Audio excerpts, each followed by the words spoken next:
issue of human beings, men, women, children, being sold. I mean, it's just like, oh my gosh, this is insanity. What's going on? And then one day I just had an epiphany. I think if we take people to experience really severe social issues, there's a chesed in people's souls that is very primal. It'll do something. And I spoke to Rabbi Weinberg and he was like, I've been telling you to do this for like 15 years. There's this combination passion of, I believe in the Jewish genius, and the world is in such a state, and it's not just about education, it's about marrying the two and seeing what magic can happen when you take the pain and the mind and you bring it together, and it was so primal, it was so raw, I'm like, if it's moving you this much, like you've got to do something about this, The idea was to try and introduce people to a different way of feeling themselves, a different way of feeling their souls, a longing, a connection, a desire to make a difference, just being a light. So we actually started befriending these kids. Our Friday nights in our house were crazy. We would have like sunflower seeds and poker games, and we'd invite all these street kids to the house. If this child has to go through this, can you do me one favor? Can you let me be its mommy so I can look after it? And I woke up and I said, I get it, Hashem. I'm not grateful that my child had to go through so much pain. I'm grateful that the child who had to go through so much pain is my child.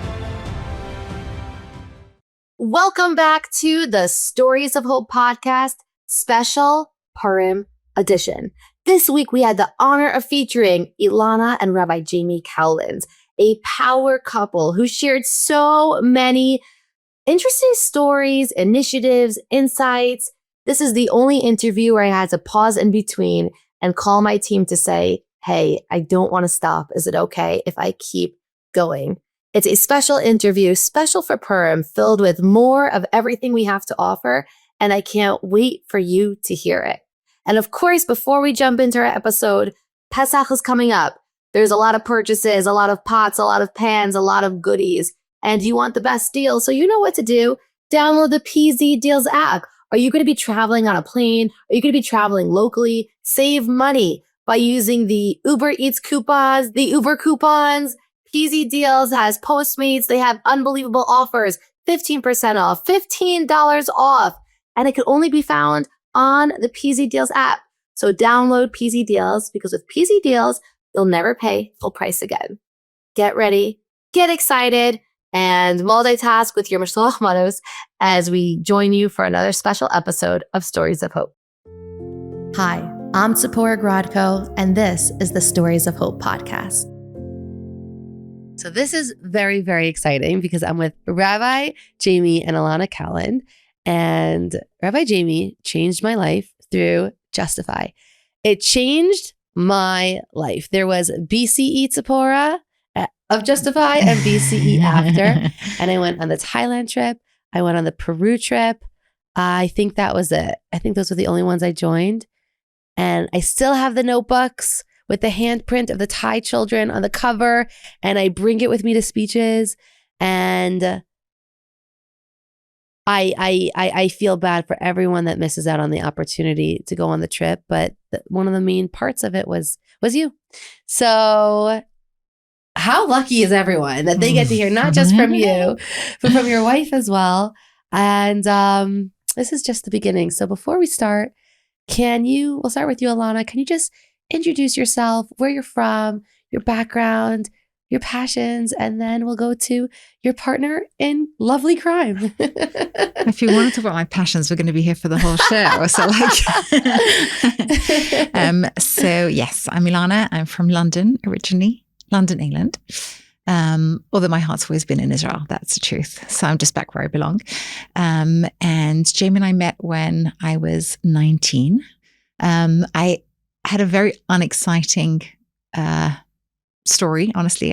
Don't look for me for a good story, but I did have a big combination of Zionism and Beis Yaakov and like very strange sort of path growing up. But the truth is, when I was in my seminary year, I rediscovered one of my what was always a great passion, but I became angry about it, and that was the total negligence for disconnected Jews. I didn't understand why it was okay for everyone to be so busy doing their own religion when so many other people were robbed of it. Like it was really very painful for me. And at the end, towards the end of the year, I got a phone call asking me to would I like to be a madricha on a fellowships program, which is, of course, a mixed, Aish Torah kiruv program. And of course, I said no because, like, I was in BJJ. Like, I just couldn't say yes to a mixed program. You were BJJ? I know. I'm not. They just got so much cooler. You just like enriched their entire style. Whoa. Yeah, I'm not sure they're so proud of me, but anyway, whatever. And I said no because I couldn't possibly say yes to it. Like, it was just inconceivable. And I put the phone down and I was like, what I really mean is yes. And I'm a very good girl. I was always a very good girl. So the idea of doing something like that broke the rules was like very much out of my comfort zone. And then I got in touch with this feeling that I'd never experienced before, which was like, if I get thrown out over this, like, that's fine. I'll take it because this is what I care about. So I called back and I said, can I just change my answer and say yes? So I finished BJJ and I went straight from my last day of BJJ to the second day, because I was one day late, of a fellowships program with all these like totally secular American kids in my thick black tights and my tehillim and whatever, and really really got involved in what to me was obvious, which was just like trying to I guess bridge the gap between the religious and the not religious, because it's just all one people. Yeah. And over the course of that summer, I was one of the fortunate people who met my husband when I was like young, very young. And, I wasn't planning on getting married, but I also wasn't going to let him marry anybody else. So I married him. And then we had a whole adventure in London for 10 years, building the Aish community there. And then we came back here. And I guess we'll tell the story as we go. Yeah, thank God you broke the rules. It's the rule breakers who create change, because some rules are so old that nobody knows why they're still following them. Mm-hmm. Yeah, that's right. Yeah, that's right. So, I mean, there's something about rules, but there's also something about knowing when what you're hearing from your inside just doesn't fit in the rules, and being courageous enough to honor that. Yeah. As I'm sure you know.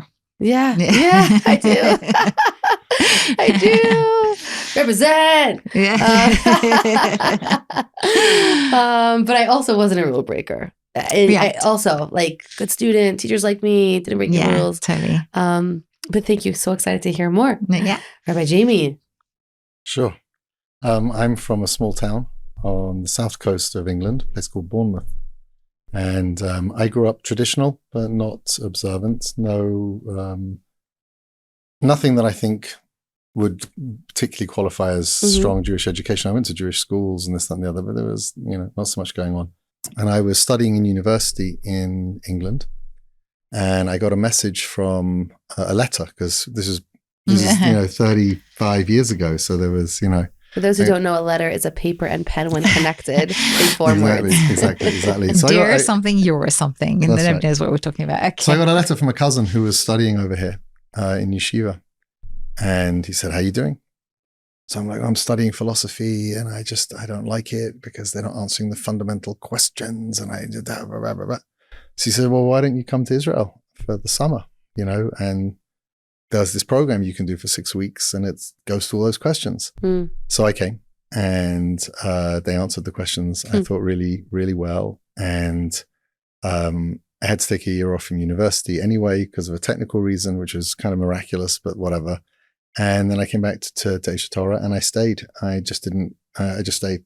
I was there for about 6 years. And in that final year, that's when I met Ilana. We moved back to England, as Ilana said. And I'd just like to say, she wasn't a rule breaker. She was a path changer. Meaning she was on one path and she went on a different path that was still within the rules. It wasn't, it's not against the rules. But anyway, that's just a side point. But and we had like a really interesting experience in England because I'm a more entrepreneurial type of person and more of a kind of starter. So I was charged with starting all of the different initiatives, or many of the initiatives that we were doing at Aish London. And you have to appreciate back then that it wasn't like now when everyone's doing kiruv and there's a kiruv organization in every. It wasn't like that. It was really weird. Like, who are these people and who are these Bali Tshuva, who've kind of come back to England and who are like telling us how we, not that we weren't telling anyone to do anything. We were just doing things that people hadn't done before and didn't think kind of could be done. And then we did them. And then they were done. And it was, we just didn't really think in terms of looking to established models, because the established models weren't reaching the less connected people. So there was no reason to kind of pay too much attention to that. And we would just build programs. Obviously, just for the sake of it, we had rabbis that we would speak to and make sure everything was properly done, halachically, and this, that, and the other. But like, who says you can't build a network through the campuses in England and bring people on trips and send people up to speak in the campus? It's just, the stuff wasn't really happening. So we did that for about 10 years, and we started a whole bunch of different initiatives. And now I was lucky enough to be asked by Rabbi Noah Weinberg, who was my Rebbe, Zichron Livracha, to come back to Israel to help build a rabbinic training program. We were hiring a lot of rabbis from outside of Eshet Torah to come into roles across the world. And they didn't really necessarily have the core skills or this, that, and the other. So because I'd done all these different things, I kind of had like a bit of an understanding of each of the different areas. So I found out afterwards he asked everyone else in the organization first to come back. And then finally, I was the only one who said yes. But I thought at the time, wow, my skills, finally. It was very funny. So anyways, I came back. And thank God, we found a lot of rabbis, trained a lot of rabbis, different types of people, different types of roles. And then during that period of time, and this I think will move me into Justifi and explain Justifi like a little bit, if that's okay. Of course. I was just seeing that we were training people and we were running programs, and other organizations were running programs, and we were teaching on these programs. And both Ilana and I started to see that it wasn't as effective as it used to be. It still was really effective for a percentage of people, a significant percentage of people, but it wasn't as powerful as it used to be. And I really, that to me was a trigger point, because that's what we would do. That's what we did in HUK. It's just like, well, if this isn't working as well as it could, let's broaden, let's figure something out, let's strategize. What was missing? Right. And I felt like theology, theological stuff, was really, really important. But instead of it being introductory, it had become a second level now. It was, people were in a different place, and there were more fundamental, almost human ideas, principles, traits that they hadn't picked up 100%. Without being facetious, you know. And so I spent a lot of time thinking like, well, what type of program would work for that, and this and the other. And then one day I just had an epiphany that, it sounds a little crazy, I know. I was just like, I think if we take people to experience really severe social issues, there's a chesed in people's souls that is very primal, and it'll do something. I just got a feeling it will do something. And let's try that. And I spoke to Rabbi Weinberg. It was just before he passed away. And I said to him, what do you think? I'd gone to Thailand to meet some organizations who were focusing on human trafficking. I wanted to make sure that it wasn't gross and it wasn't inappropriate. But at the same time, the issue of human beings, men, women, children being sold. I mean, it's just like, oh my gosh, this is insanity. Like in our this 2000, I mean, like what's going on? And so I saw it could totally work. It would just be an amazing experience. And I spoke to Rabbi Weinberg, and he was like, I've been telling you to do this for like 15 years. I told you already, da, da, da. And I was like, oh, I thought it was my idea. I just want to say as well that, it's a long time ago now, but Jamie used to watch, videos of what was happening in these different countries. And I would just catch him crying, like bawling, at the pain of, what happens in a world without values. And he would just say, like, if you can unleash the Jewish genius on this, we could do something to help this, And there was this combination. Do you mind if I talk about it? Sorry, There's this combination passion of, I believe in the Jewish genius, and the world is in such a state, and it's not just about education. It's about marrying the two and seeing what magic can happen when you take the pain and the mind and you bring it together, And it was so primal. It was so raw. I'm like, if it's moving you this much, like you got to do something about this, Yeah. So we did. So we started, and And like, not every trip works as much as we would want it to. And not every this is, of course, it's not perfect and this, that, and the other.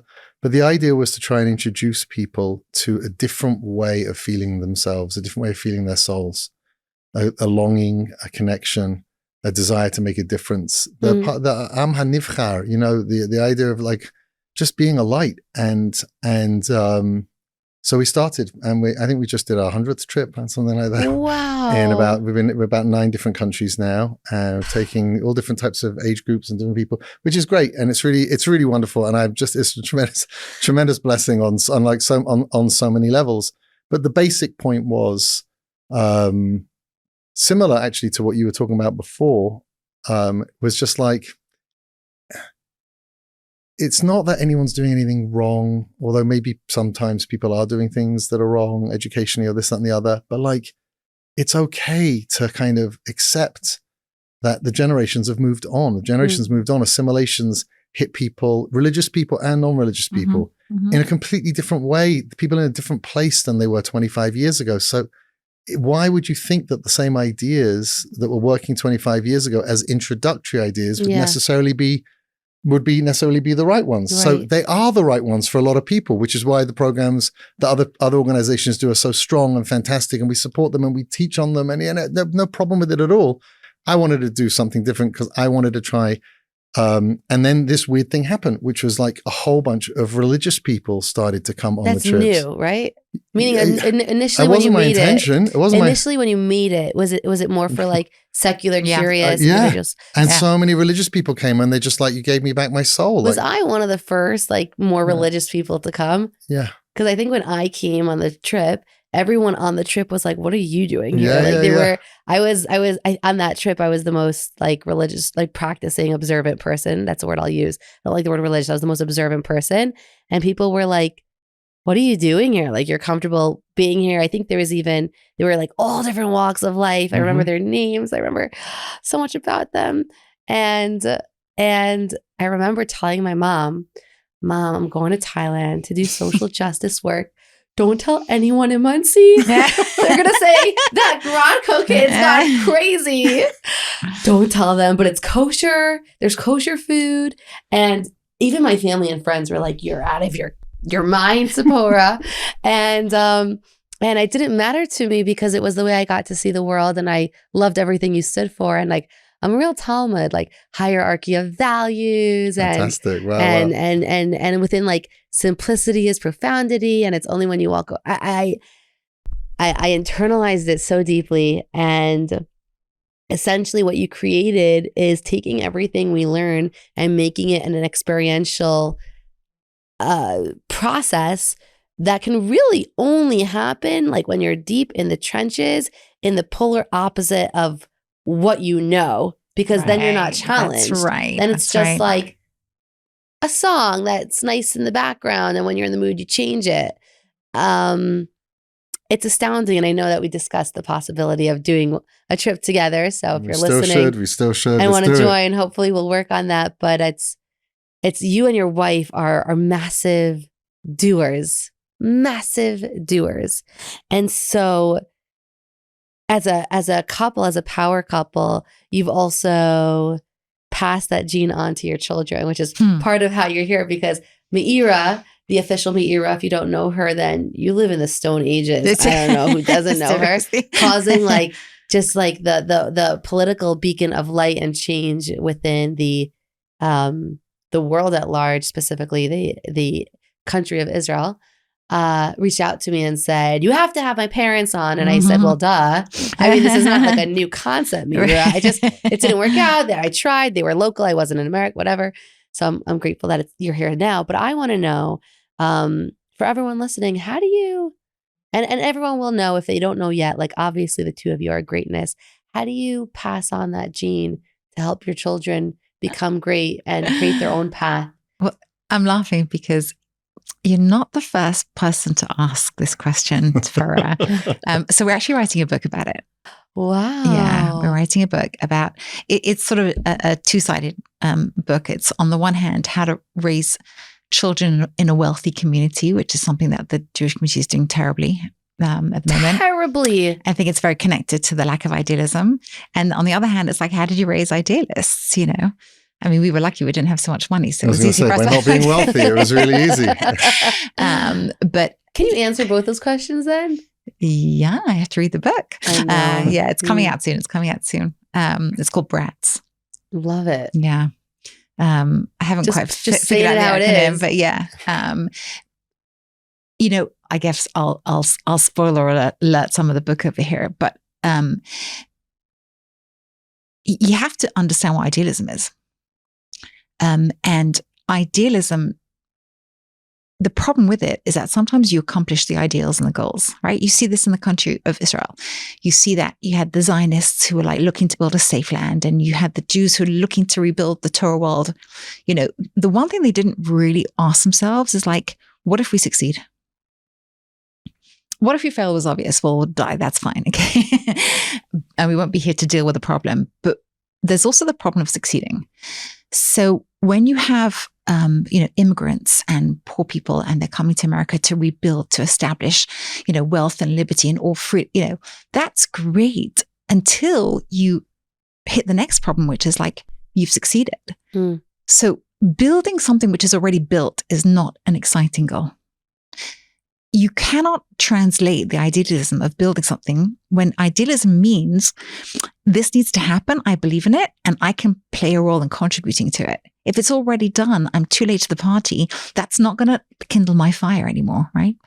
So when families came and they were establishing communities and they were establishing wealth, which was a massive ideal when everybody was persecuted and poor and post-Holocaust and all the rest of it, we weren't ready for success. We weren't ready to say, you cannot expect that the bit between the teeth that a hungry kid has when he says, one day I'm going to be the wealthy guy and my children will never be hungry. That's really idealism, actually, when you're poor. But when your kids have grown up covered in gold, right? Don't expect them to have your idealism. And on the contrary, if that's the only idealism that you remember, you are going to create like totally numbed kids because there's nothing for them to do. There's nothing that they need to find their own. Every generation needs to ask, like, what is our contribution? What is the need of our generation? What is the crisis? What is the dream? And if I can't play a role in that, then I'm going to live a dead life. There's this amazing, you can edit this out all you like, but there's this amazing Dvar Torah that I had from Rabbi Esther Wien. Mm-hmm. And she says that, when Batya was walking down the side of the river with her maidservants, it uses the word like with the root of lalechet, to go.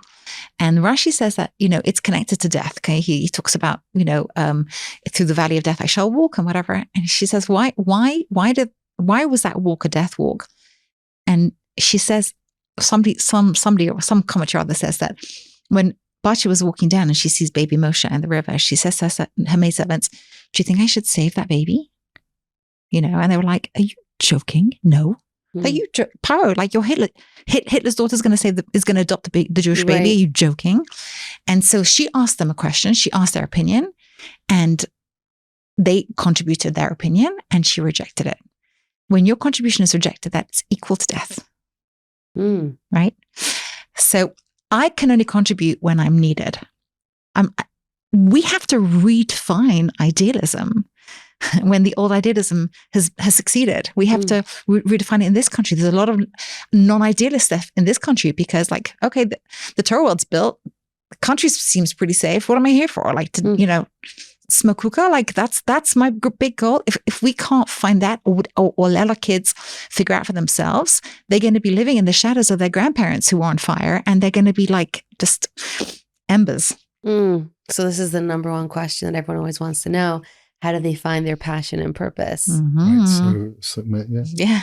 So, I think that Ilana just painted a picture of like a fixed world. Yeah. It's not a fixed world. And we know it's not a fixed world. Yeah.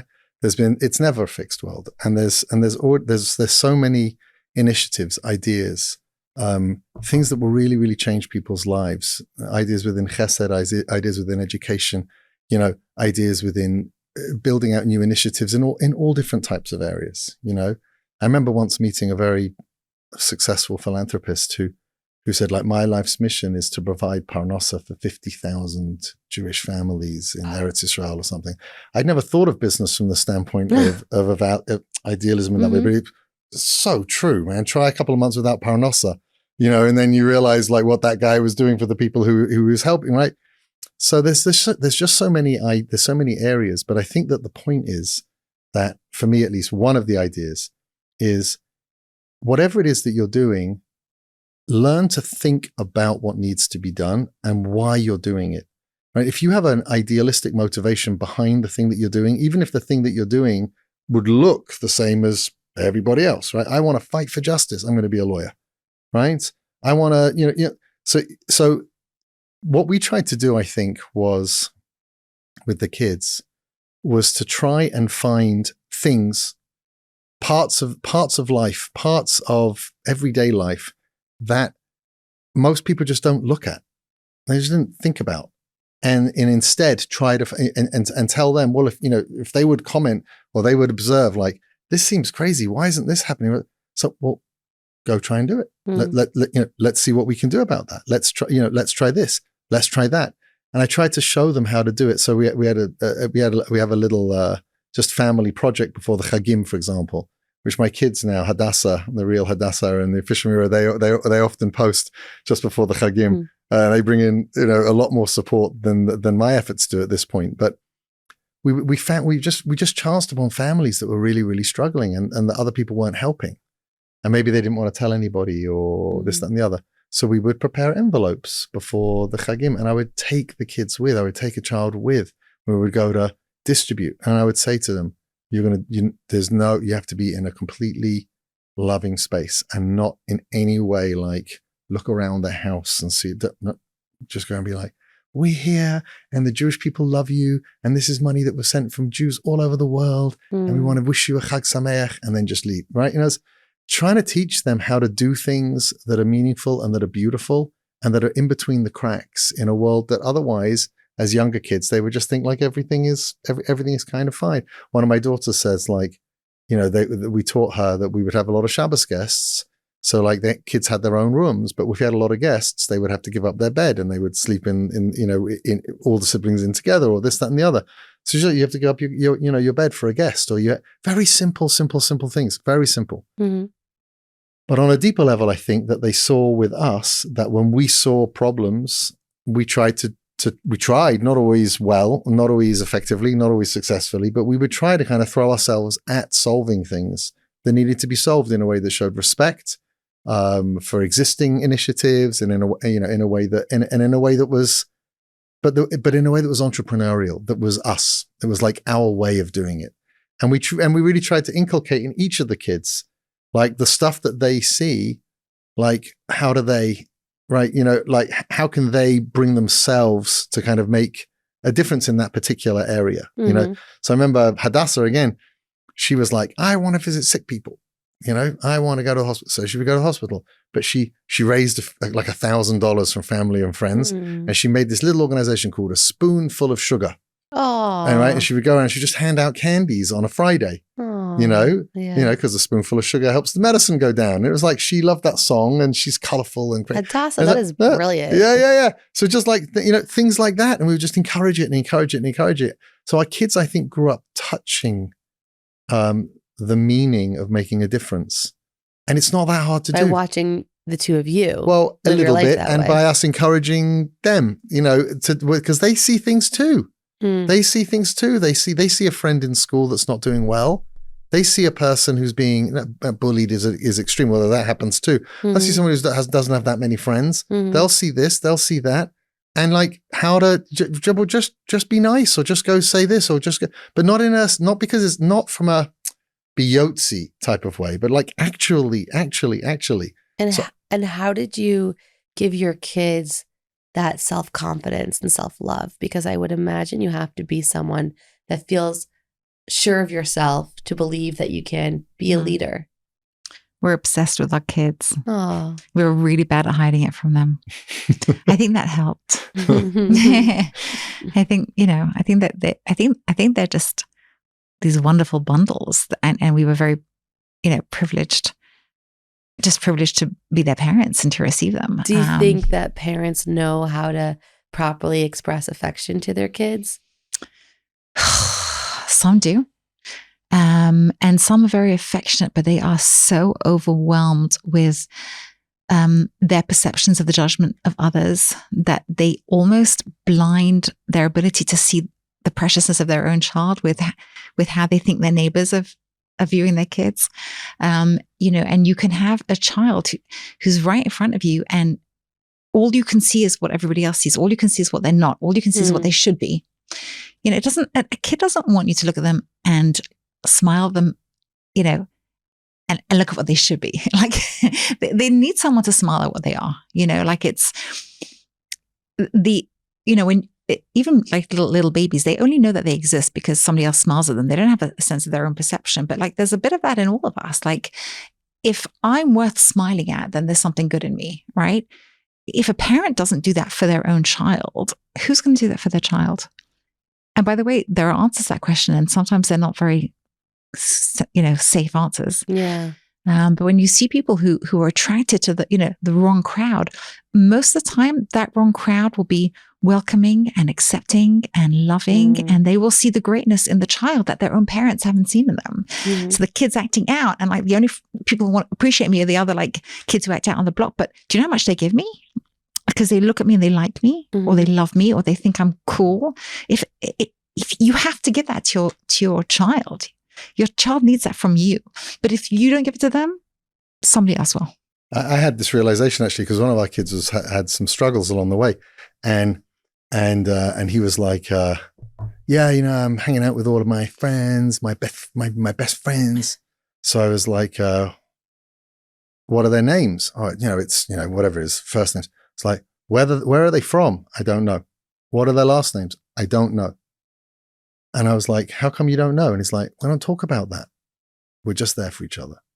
And it was really weird. I was just like, that's bizarre, and this and the other. But it's this point that Ilana's making, that there was just acceptance, and they were really lacking that. It didn't matter who you were, it didn't matter what you were like, this, that, and the other. They just kind of accepted you. I mean, they might have not wanted you around if you were difficult in this way or that way. It's normal.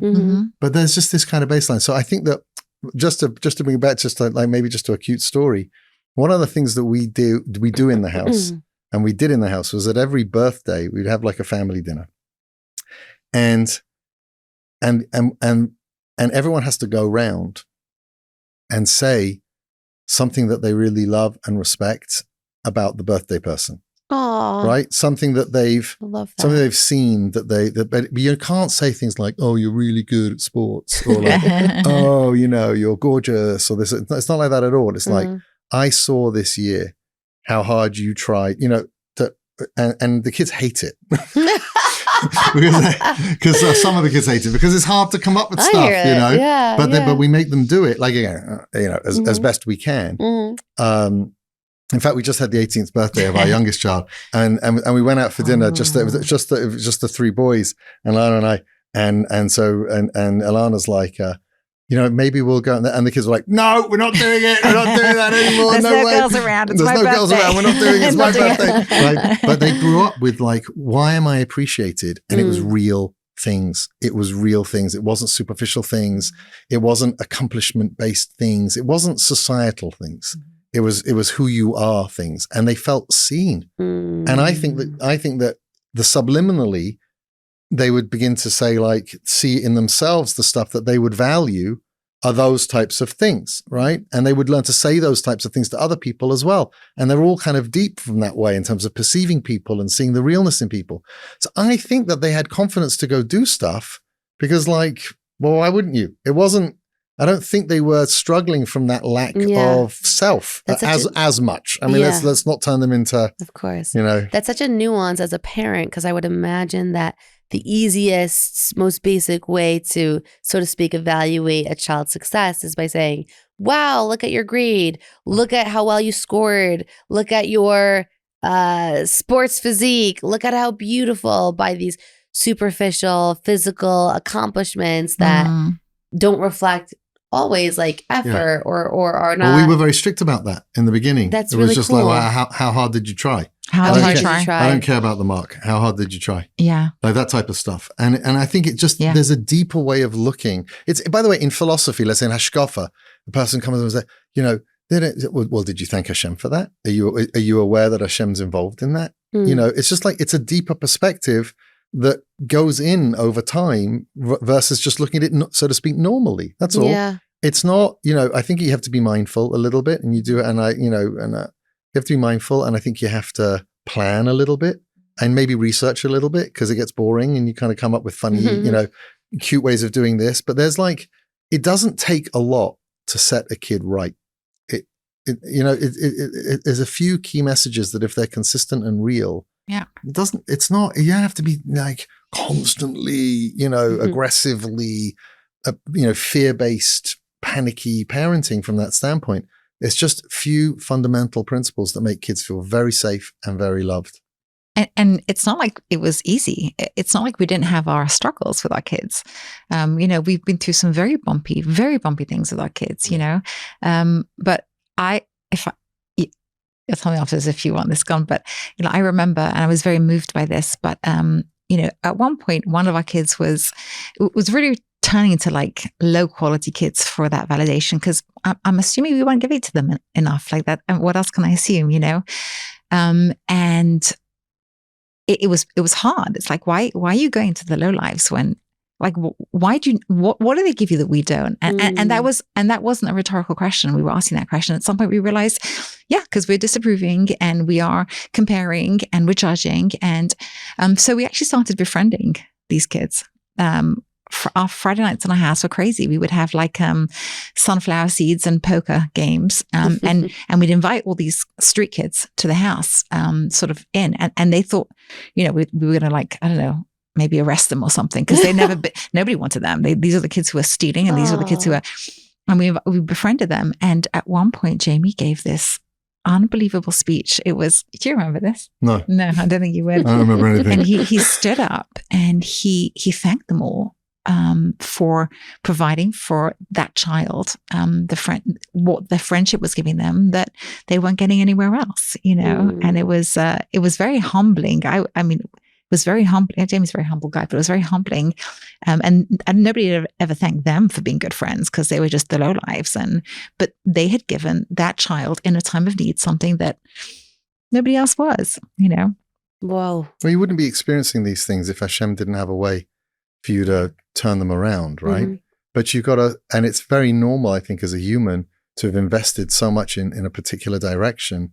And then when you see that direction being frustrated and it not happening, it's very easy to kind of just hold on tight to the direction. Yeah. But the clues are always there if you just ask yourself, so hang on, what's going on in my heart over here? Like, what feels right to say right now? Yeah. How would you summarize what people are doing wrong and what we should do better? Because I'm hearing you and I'm thinking, as a parent, it must involve so much suspension of ego or like preconceived ideas to humble oneself and say, what do you need? Because what you just said, clearly we weren't giving it to him.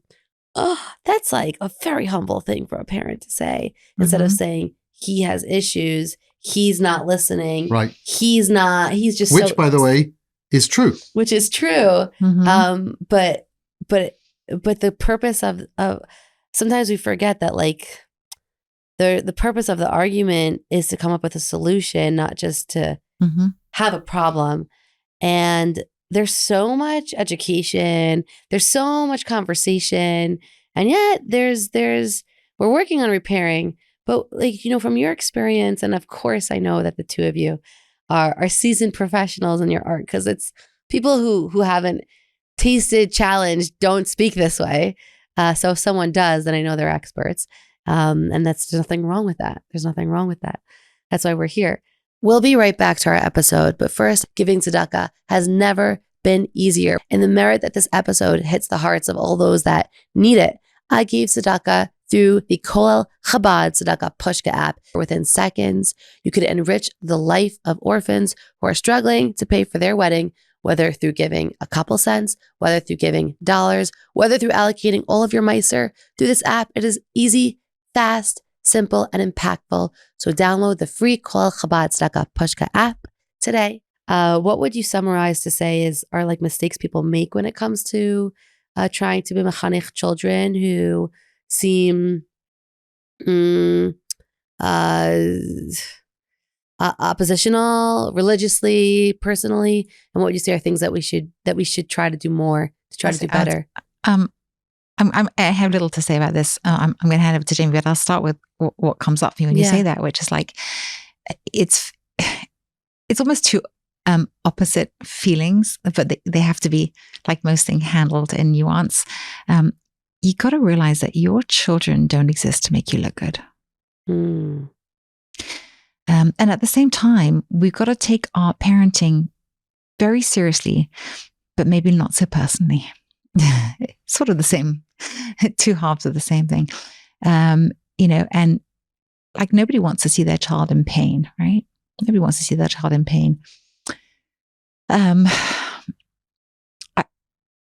was at a meal once and people were talking about this idea that, you're supposed to have gratitude for all your pain, right? Every challenge that you have, you're supposed to be really grateful for, because Hashem doesn't send it to you if it's not for your good. So I'm sitting there going through some of my pain and I'm like, yeah, thank God this happened, because as a result, thank God this has, and then it was at a time when one of my kids, you'll notice the theme of one of my kids is going through a hard time, right? One of my kids was in a lot of pain. And I sat there going, okay, I'm going to try and feel gratitude for my child in terrible pain. And I'm like, well, forgive me, I can't. Like, I cannot find a place of gratitude for a child in pain. Like, it hurt. Like, what? I'm so happy that my child's in pain. What? Yeah. And I was getting really frustrated because, I'm a grateful person. I have a very special relationship with Hashem, and I couldn't find the good point in it all. And I said, Hashem, I'm stuck. You need to help me through this, because I'm failing at this challenge of being grateful for something that you've clearly sent to me as well. And but I just can't find it. I cannot find it. And I kind of fell into a sleep. And in my sleep, I had this like half dream, half awake, half asleep dream.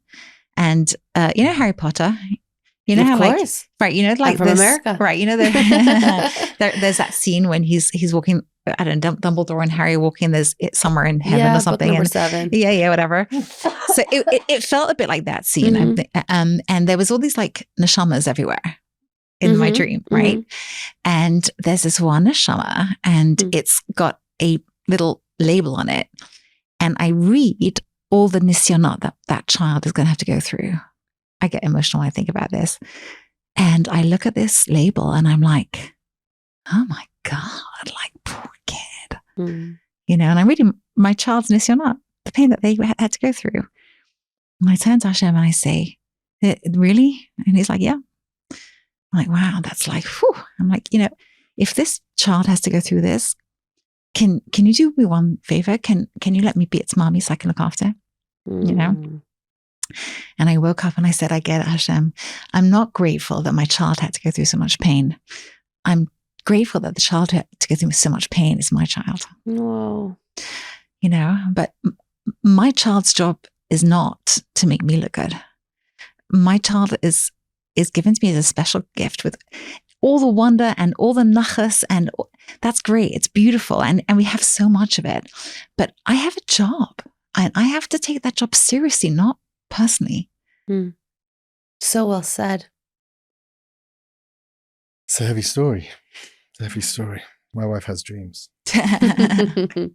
What I would want to say is as follows. The rabbi of her shul in England was once asked a question on the derech, off the derech stuff, which is not, it's connected to what we're talking about, but it's not exactly.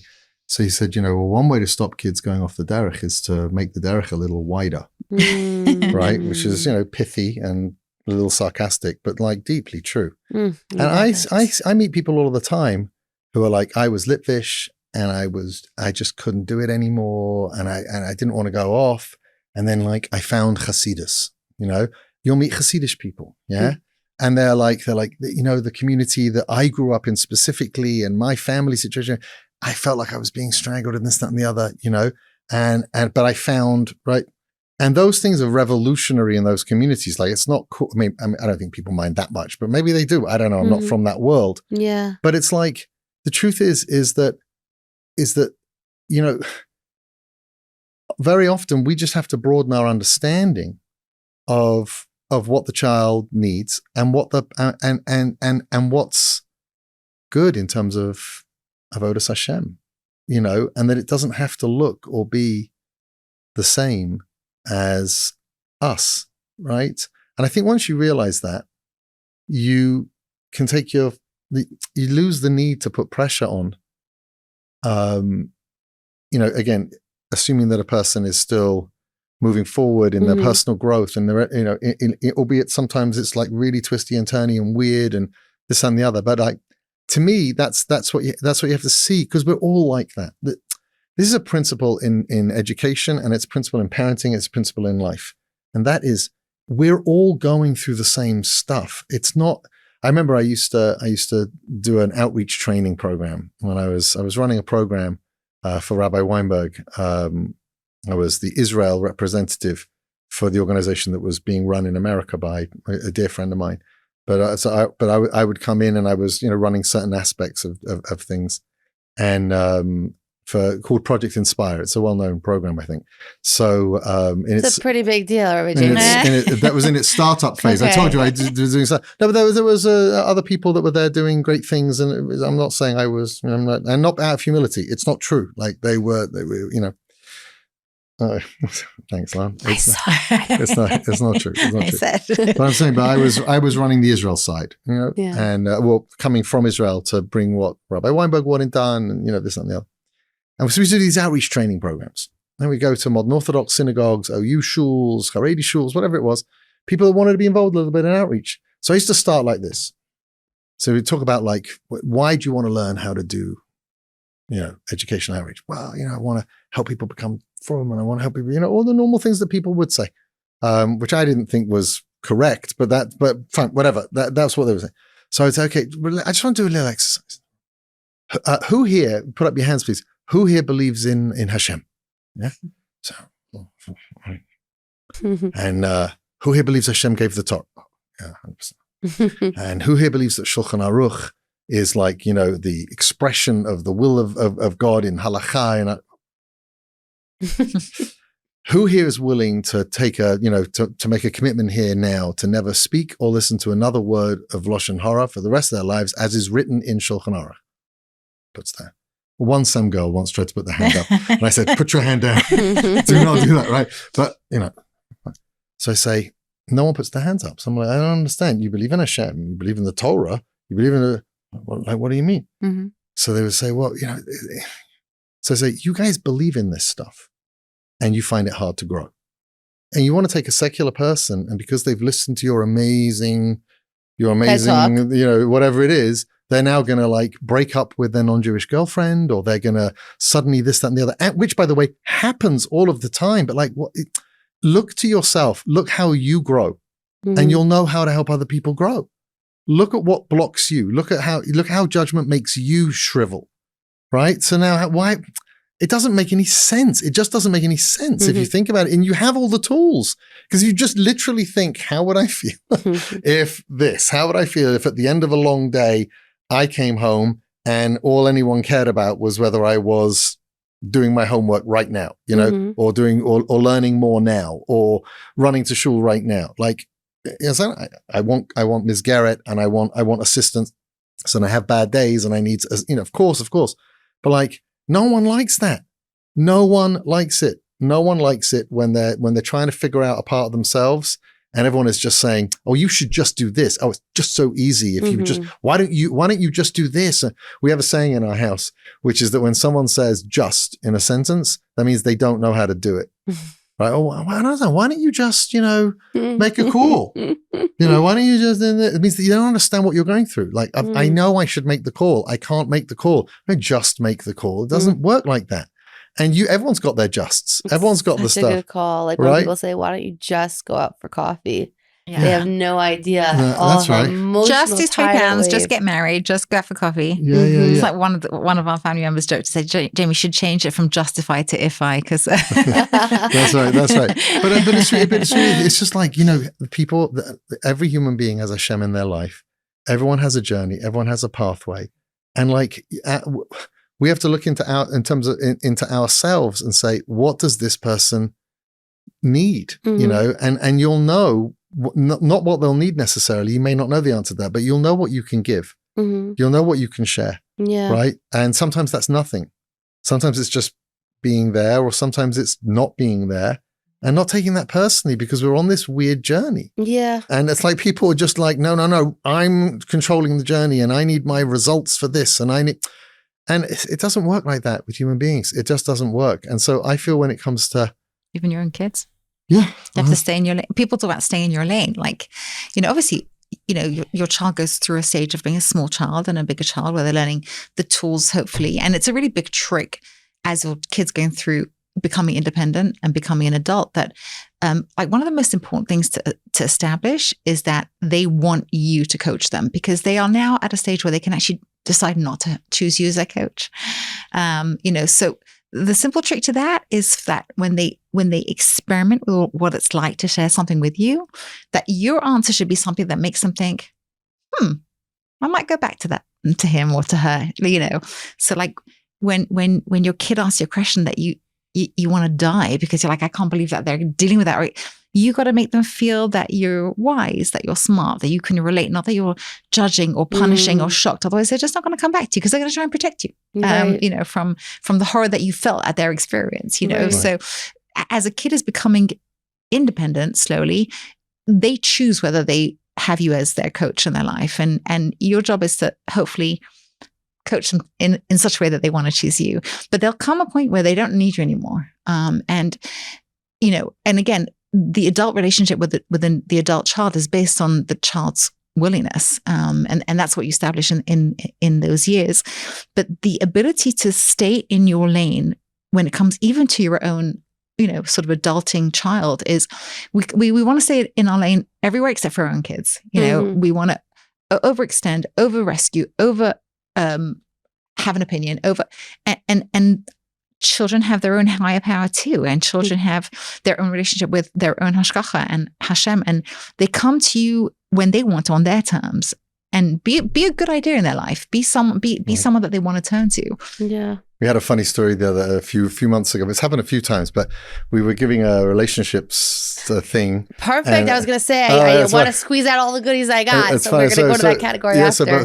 We were having like and there was like a couple there that were just like, it was like not great. They were obviously not in a great place. And I remember we were driving back, and one of my sons said to Ilana, okay, when I'm dating, like you guys definitely need to, like, I'm not doing this without you. Not doing this without you, right? And the crowd goes wild. But it was really a really lovely moment. And what he doesn't realize is that there's literally no one in the world good enough for him. So he's in trouble if he brings them to us, right? But seriously, that's a really wonderful thing to do, to have. Another thing I just wanted to share is that I think that we're so frightened, but if you look at your own life, we've all been, we've all had some like really crazy things happen. It doesn't have to be dramatic. It's just like losing jobs, or not graduating that year, and all kind of just different. And we're okay, right? So I always say as follows: I think kids, it's good. It's important to look at kids like they're icebergs. They love you a lot, and they don't want to hurt you. And if they're telling you about an issue here, you have to understand they're showing you the least that they can. They're probably showing you the least that they feel comfortable. They just don't want to hurt you. They really don't. So you have to understand what's going on underneath, and you have to create a strategy for that, right? Because that's what's actually happening. That's what's actually not this. That's not this. Yeah, I mean, it might be this. It could be, but you have to be able to step back and to think. And so sometimes, families or parents have come to us and said like, oh, we got this problem with our kid, and that, And I always say as follows: look, you've got your own rabbis and your own advisors, and you have to make a judgment and a decision that's really comfortable for you and that works for your family. But I tell them this iceberg thing, and I say, like, don't be frightened to look more broadly. okay, at an environment that would be a solution for you. We had a kid who had Is that like code word for if a child needs a different religious path? I don't even mean that. That's hard to say. I think that's hard, but maybe a different hashkafa in a school.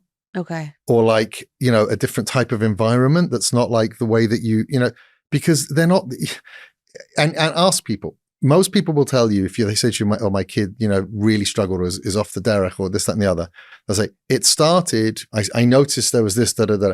And then everything they didn't work, right? But it was because they were trying micro shifts within an existing structure a lot of the time. And I'm not saying that had they jumped, to this or to that or the other. But the point is, this is your responsibility. You've got to not be frightened of doing what's right to help the person. One of the things we always said to our kids was I always say to people, and I said this to my own children, you think this is a religious principle that I'm insisting on over here. It's not. It's a success principle. Right? My job is that you should be successful. There's no, I don't know. I said, let's pick up the phone. Let's call someone in Argentina, okay? A farmer in Argentina and say, is it reasonable that my 14-year-old kid is hanging out on the streets on a school night till 4 o'clock? They're going to tell you no, because you got to get to bed and you got to get past your exams and you got to. It's not about the religion. It's about something much more fundamental. Which I said to you when we earlier in terms of Justifi. It's the same thing. There's fundamental breakage, fracturing happening at a pre-spiritual. It's pre-spiritual. There's fundamental things like you can think, you can put down your phone, you can be independent, you can love yourself. People are not walking around with like that built in and baked in fundamentally, and then they're being asked to operate at levels that are assuming that, and sometimes it cracks. So you've got to go back down into those types of things and into environments or schools or friendship structures or communities or whatever it is that have a chance of rebuilding that stuff in, because once it's built back in, then everything's good. And of course they know who they are and they know what they come from and, this, that, and the other. So I think that's like really key for people is to don't be frightened, to trust your intuition, to think deeply and trust your intuition and do what's right for the kid. Do what's right for the kid. Justifi Academy 2028. Yeah. But I'm saying, but really, it's a strange thing. And I look at myself and I know this is true of me.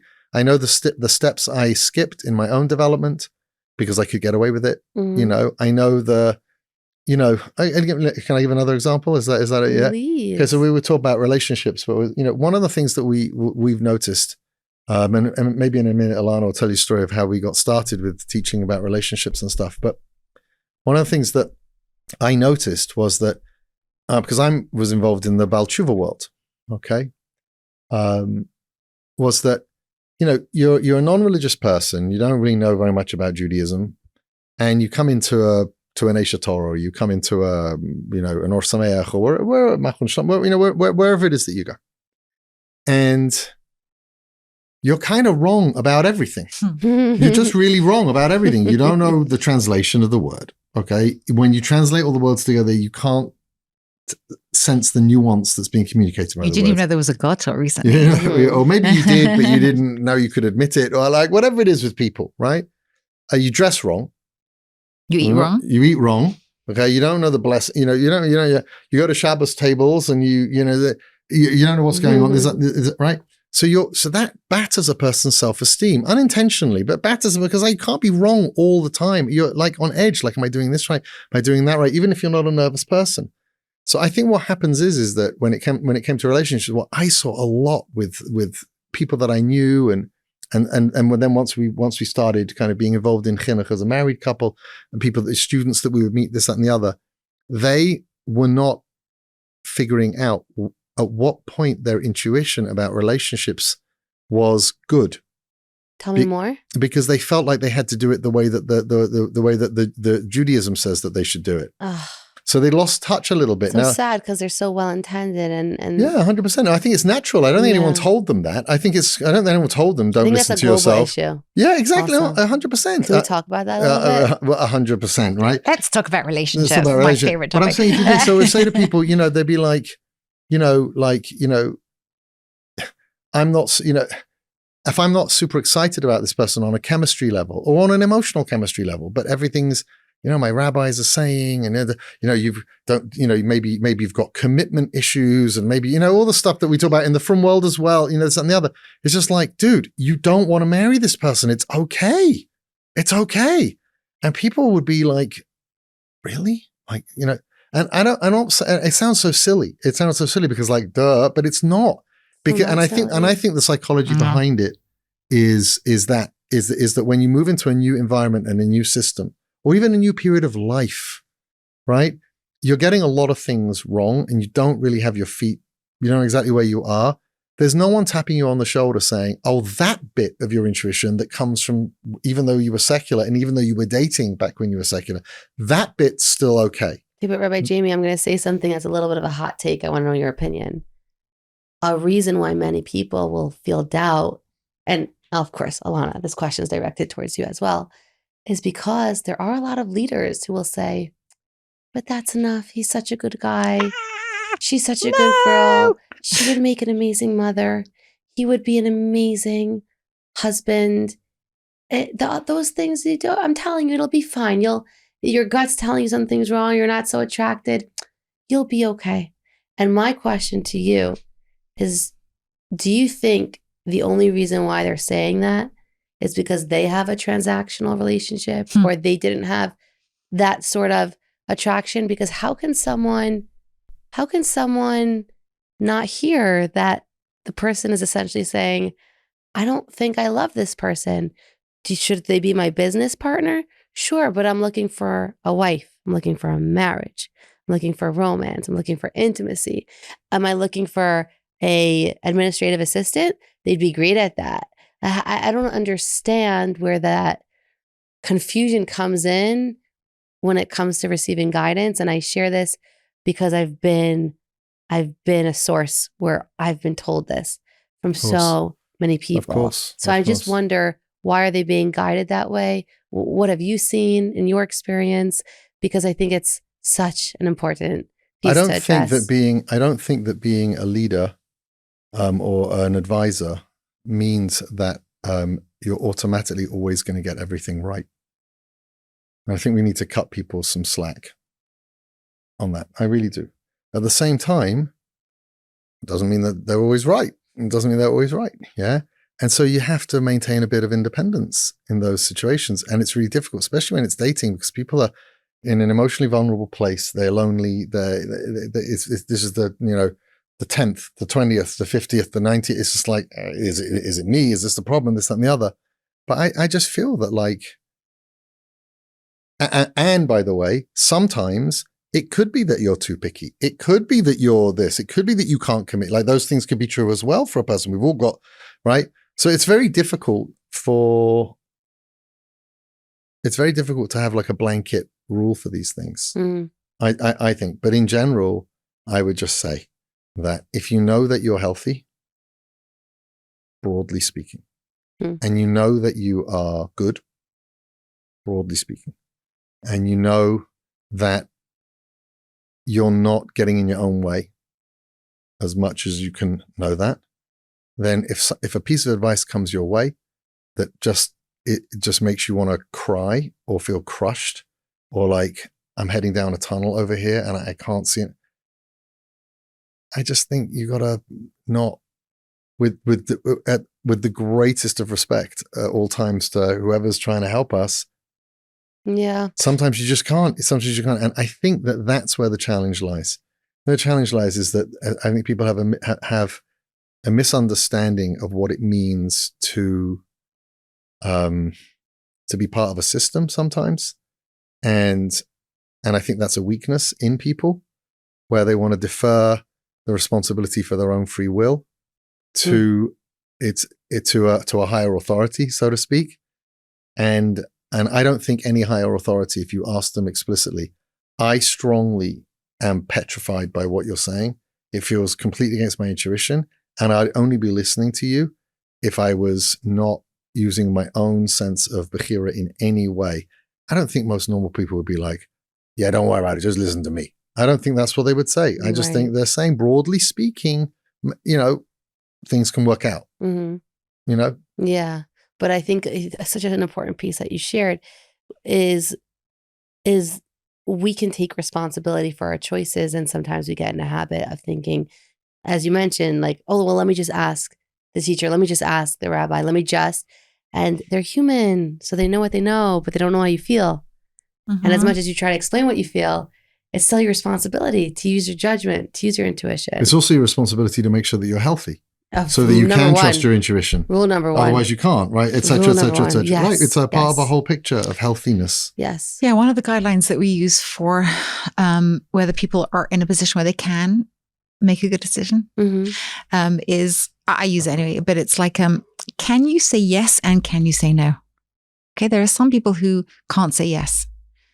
They can't say yes because they are extremely traumatized by a previous relationship. They're still madly in love with an infatuee. They have terrible fear of marriage because they come from a home where it just represents trauma. If you are somebody who knows or has learned that you are not capable of saying yes, that doesn't mean you've dated, 400, footless, legless, noseless people and you said no to all of them. That doesn't mean you can't. It means you can many times say no, but if you can't say yes, then you're not going to be, you might say no to the wrong person because you can't say yes. At the same time, there are people who can't say no. They can't say no because they are looking to be rescued by somebody wanting them. They're desperate for validation. They feel that they have no right to say no because no is a confrontational word. Anybody who can't say both is going to default to their normal answer, right? And therefore, they're not going to make a responsible decision. When you walk into a relationship, if you know that you are capable of saying yes, if this was the right person, and you are capable of saying no, if this is the wrong person, then at some point, you can ask people for their opinion. But what we never want to ask someone is to, can I delegate my responsibility for clarity to you? Because when you're in that marriage and it's going really badly because you have a horrible day, but you can go back to your own sense of like, I have clarity, this is the right thing. So like, I'm going to make this work, right? If that was taken away from you, every time there's a slight problem, you're going to go run to the rabbi who decided you should marry this guy or this girl. Like you have to go back to your own sense of, I'm in a difficult spot right now, but I know this is the right thing because I know. And people also struggle with this whole idea of like, I hate this so much, right? How do you know? You just know. It's like, that's not an answer for me. But I'll say to people, you know what? You do just know because you know what it's like when it's wrong. If you haven't met the right person yet, you still experience that. Like, I really want to make this work, but I've got this red light going, don't do it. And you're like, shut up. I want to get married.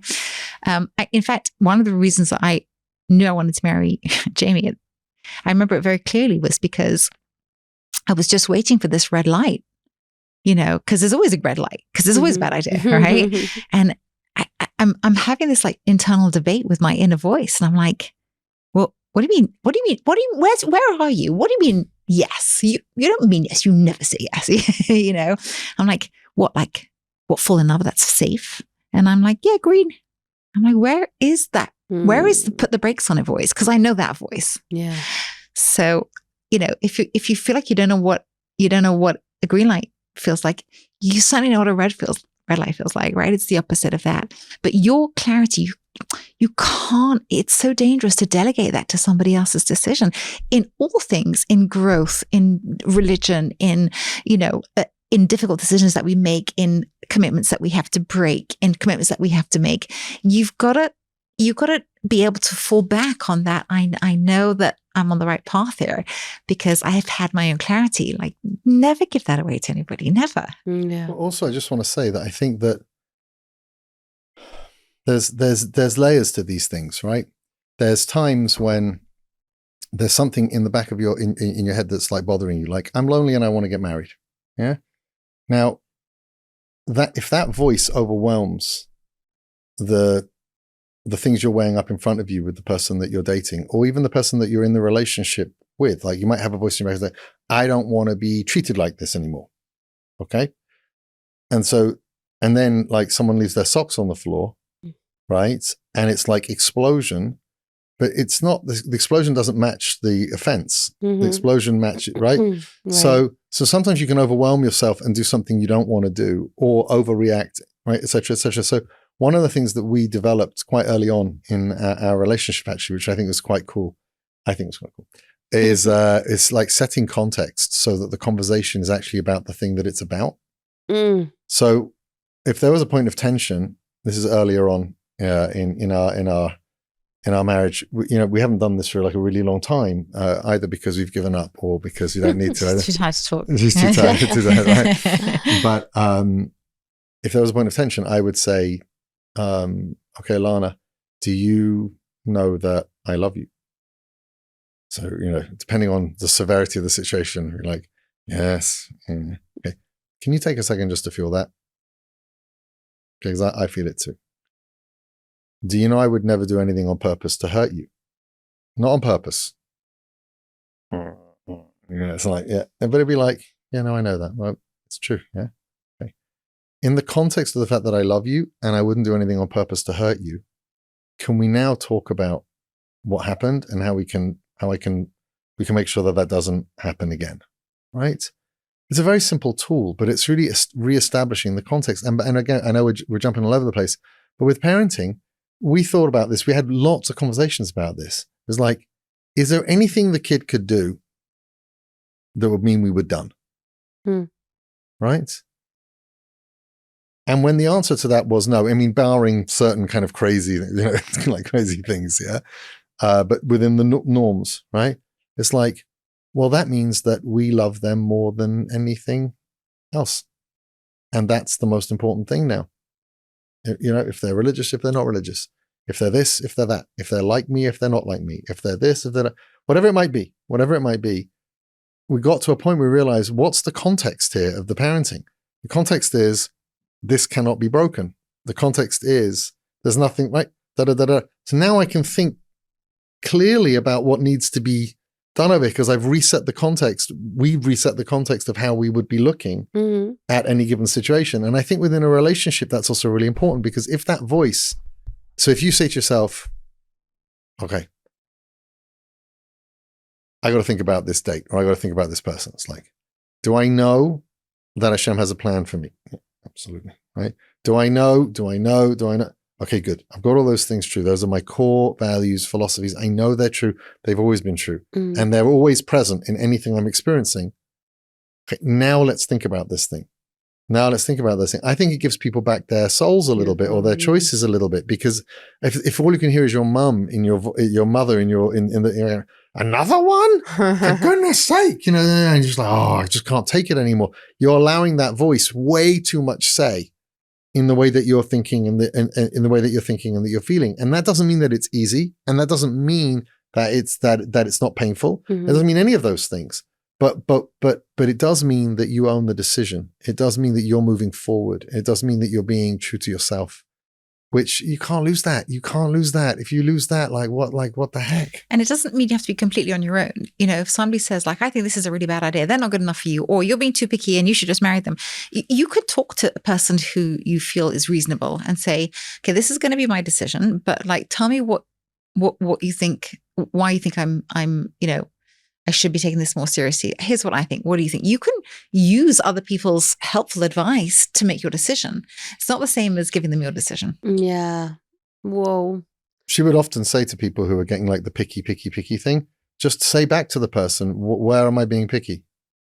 Tell me where I'm being picky. Yeah. And they never know. They're just annoyed or they feel bad for you. They want you to be married too, or they want you to, they mean well, they genuinely mean well, but again, it's out of context. It's this like hierarchy of value, right? It's the same. It's always, Like, it's always. should I not ask for good meat? Okay. Yeah, that's should I not Yeah. like how he looks? Okay. Yeah, Should I not want someone who's 10 years older than? Okay. Yeah, that's right. Right, that's right. And it's like, and so, but and they want to see you married because they're they love uncomfortable you. with you being single. But like Correct. you miserably married, so they're now happy that you had a chuppah is not a great. It's just not a great game plan. And by the way, you said something before which I did not want to respond to, but you said like, do you think it's just that some people's relationships are quite transactional and this, that, and the other? So I don't know. I can't comment on that. But like, I definitely have seen things like that. Not with leaders. I don't mean it that way. But I've definitely seen people are just like, well, I'm fine. It's like, no, you're not. I know you're not. So like, what do you mean? It's like, it's fine. Trust me. You'll be. It's like, well, that could be fine for you. I don't think you're fine. But even if you are fine, I wouldn't be fine. Right. It's just like when you just patiently drill down into what people. It's generally people mixing up. They're over. What's it called? They're overextending a value into a place that it doesn't belong, and therefore it seems very obvious to them. Right? It just seems very, very obvious to them, but. You're different to them. You're built different to them. You think different to them. You want different to them. And being very nice about it. If you just say, how am I being picky? Explain to me. Right. You'll see that most of the time people, and by the way, if they point out how you are, you might be like, whoa, that's like 100% true. My gosh. Okay, I can go through that. I can think about that. That's interesting. It's not it doesn't have to be an aggressive conversation. But I will say, and this isn't a nice thing to say, feel free to edit me out, but you have to also have a bit of a sense of the marriage of the person who's giving you advice. Sometimes, people will super warn you and they're blinded by it, by the things that they suffer from in their marriage to the point where they won't let you marry anybody.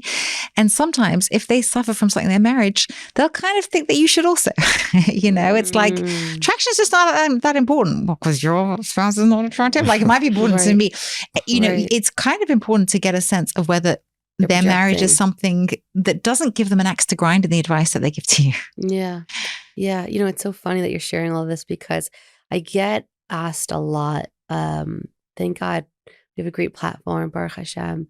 Hey, I'm a marriage specialist. Can I come on? I'm a children's specialist. Can I come on? A specialist in all these areas. Can I come on? I don't respond. I mean, I try to, it sounds rude. I don't feel inclined to welcome them on because there's nothing like your own hands-on experience. And you're not an expert because of the study, but you're an expert because you graduated from student to teacher because of the life that you've lived and the people you've connected to. And I don't know. I get a little bit nervous about the glitter and glitz and intention of people wanting to share. And I was so excited about having you. The two of you is so different than anything I've done simply because I feel like you have so much to share. I mean, tip of the iceberg. We haven't even touched the tip. I've just been like, hey, there's an iceberg. Check it out. And we really are just about done for today. I mean, there's so much we could talk about for Justifi, and I have so many more questions about relationships and your life experience. And go on, one more. Exactly. And maybe we'll do a part 2, but just for the sake of this conversation, I guess like if there's a topic we haven't covered or there's an idea that's just sort of coming up for you right now, what's the last thought you want to leave everyone with? It could be related or unrelated to everything we've shared. I know it's so open-ended. Please. And second. It's not overrated or it's not, look, I think I was lucky enough to be close to a very, very, very great man as a young person. And he was a person who was able to hold two worlds. He was able to be an absolute part of the regular religious world and at the same time cry for the secular and for the secular world and to try and figure stuff out. And I feel like there's so many things that I want to do, and there's so many things that I believe in, but there's not that many things that like make me angry when I see it not happening, if that makes any sense. Mm-hmm. The thing that makes me angry most, I would say, I'll leave you with this, is just when people are not allowed or people do not take the opportunity themselves and to honor themselves, to take themselves really seriously, to understand the extent of the contribution that they've been born to give, to really understand that, to honor that, to nurture that, to believe in that, sometimes to suffer for that, you know? And we live in a society that will blind you. It will blind you by telling you how expensive life is going to be, right? It'll blind you by telling you, you know, all of these weird ways of valuing people. Oh, they're so intelligent. Oh, they're so intelligent. Oh, they're so this and they're so this and oh, they're so accomplished and they're so this and they're so that. I mean, all of which is, it's great. It's really, really lovely. But like, that's what you were put here on this earth to be. And, you know, you should use your intelligence, take your accomplishments and your drive 100%. But like, people honor the result, and they don't honor the people. They honor the, oh, you're married now. Oh, tick, right? It's good now. I can put it away. So to me, we have to understand that we are all incredibly, incredibly valuable, and we're all part of the picture of the Jewish people. We're going through unbelievable changes in the Jewish world and in Israel and in the world in general. And I mean, who would have thought? You know, people in England are like, oh God, we got to get out of here. You know, it's like, what? Like, it's like, how could this, you know, we're just seeing it all come back again. I mean, please God, it won't, you know, nothing terrible will happen. Nothing else terrible will happen. But I think that honoring yourself and honoring your contribution and honing yourself and taking yourself seriously and believing in yourself and trusting your intuition and the Torah and Hashem and the learning and all the things that makes up a Jewish person. There's a beautiful story that Rabbi Freifeld tells in a book. They tell in Rabbi Freifeld's biography book or something that he was learning late one Friday night when he was a young man, and he was learning Mishnah, and he would look at this commentary and look at this commentary and look at this commentary, and like for some reason either the answers to his questions weren't in the commentary, or like he didn't use the commentary, and he had a question and he gave an answer, and he said it was a revelation for him because he said, I realized I also have a mind. Like, whoa, hang on a second. I'm not as great as the Bartanura. I'm not saying that I'm the Rambam. No, not at all. But like, I have a mind. I just feel that independence and honoring self and realizing you're here for a purpose and realizing you're here to do something, right? And what you see is what you're here to do, because that's why you live in that community, and that's why you see this thing, you see that thing, right? That's the missing piece. And that's why people are aimless, and that's why people are unmotivated, and that's why people are down, and that's why people are unable to find spirituality in their lives a lot of the time. Ilana always says this beautiful thing, which is like, you know, if you're living your values, you're not lacking meaning. You know, but you have to know what those values are, and you have to find a mode of expression. So that would be my parting thought, I would say. And there is a lot more to talk about. You're right. So much. What have you got? One last thing? I love everything you just said. That was beautiful. I think you said enough for both of us. And I think it's been a long day to Per, and I think you should take a break from all of this. But but we do know that there's a lot of pain out there because there is a lot of misdirection.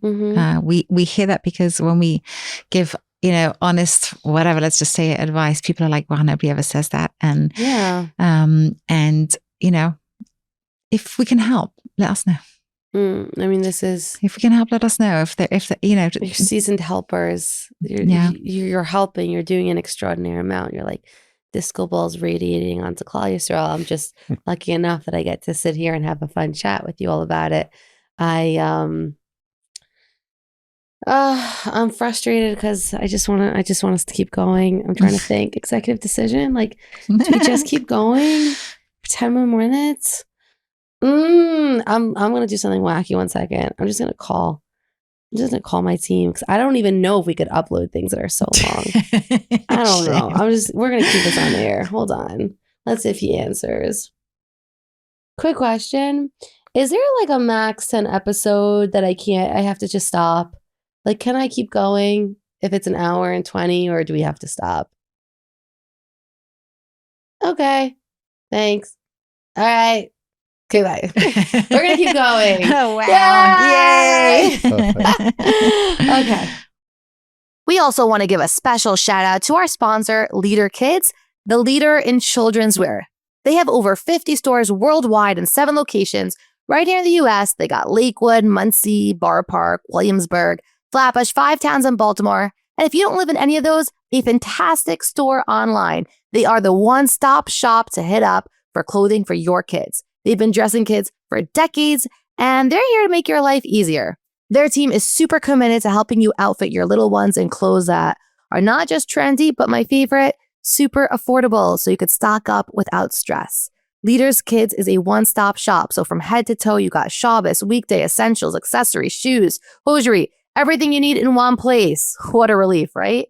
Trust me, once you go, you'll see why they're called Leader. So check them out by finding the link in the show notes below. And of course, when you go, let them know that I sent you so that they can take extra special care of you. With the haskama from Nissan Gordon, that Tzipora can continue. And if you're watching this episode and you think, Tzipora, yes, your episodes are always too short, let me know. Because the way I structure them is, this is the way I'm thinking about it. I have so much I want to share with you. What will catch your attention? What will keep you listening? And I get nervous if people see a long episode that they won't even start. So that's my strategy behind the madness. But if you're a listener and you're like, no, keep going, then I'll expand and I'll adjust to you, the listener. So let me know in the comment section if you want more. So Ilana, can you pick us back up? We're talking about relationships now. Yes. What are some of the things that frustrate you that you've learned about the challenges that we experience when it comes to relationships and shadchanim and dating? Do I get to vent? Yes. Yes. Okay. Look, I do think people are very well intended. I do. I think most people just want to help. Doesn't mean they do help, but I think most people want to help. But there's something that's crept into our societies in the name of Judaism that is as non-Jewish as it gets. Okay. And that is the focus on perfectionism. The focus on perfection. It is impossible to even make it to a date unless you tick every box of being perfect. And apart from how ridiculous, I always say to people, what's wrong with perfection when you're dating? And they'll say to me, oh, it doesn't exist. I'm like, that's right. So therefore, if you're looking for it, one of 2 things might happen. Either you're never going to find it because it doesn't exist. And therefore, you're never going to get married because you're going to miss the person who's perfect for you, but not actually perfect. Or you're going to think you found perfect and spend your marriage, I'm not going to say your life because you probably won't be married for life, but you're going to spend your marriage disappointed, right? Also, if I may, another piece is perfection doesn't exist and yet you're expected to present as perfect. Well, this is what I'm going to say. Because you're as expected to be perfect, it creates the following problems, 2 problems. One is that we're all liars now. Because we have to hide our dirty laundry because our dirty laundry will never get us married. We're all liars, okay? Which is not a Jewish value, but worse than that, right? You know, it's like we grew up with these ideas that you have a Yetzer Hara and you have a Yetzer Tov, and it's about struggling, and you have a neshama and you have a negef, blah, blah, blah. Unless, of course, chas v'shalom, you actually have a Yetzer Hara, in which case, like, you're like not a person, right? I'll tell Jamie, just like when I tell the story, but it's such a great story. I'm going to tell her and you can tell them. You know, when we were first married, Jamie was like bothered by something. I'm like, what's bothering you? He's like, oh, I'm dealing with this. It's horrible. Blah, blah, blah. I'll tell you, I do not remember what it was, but I remember him saying, I'm just going out. I said, where are you going? And he said, I'm going to go to my Rosh Hashiva. I'm like, what for? He goes, I just told you I'm dealing with the Yetzer Hara. I'm like, can't tell him that. You know, he's like, he looked at me. He's like, what? I'm like, you can't speak to Rosh Hashiva about that. It's like embarrassing. I still don't remember what it was, but I remember feeling that at the time. And he looked at me like I was completely cuckoo. And he said to me, okay. So if I had a broken leg, would I not be allowed to go to the doctor either? You know, he's like, if I'm struggling with Yetzer Hara, who else am I supposed to go to for spiritual guidance except my spirit? What are you talking about? And it was a really transformative moment for me where I realized, like, I have swallowed the party line that I am my Yetzer Hara and therefore I have to be ashamed of it. Not I'm a good person and I have struggles, because the whole point of life is struggle.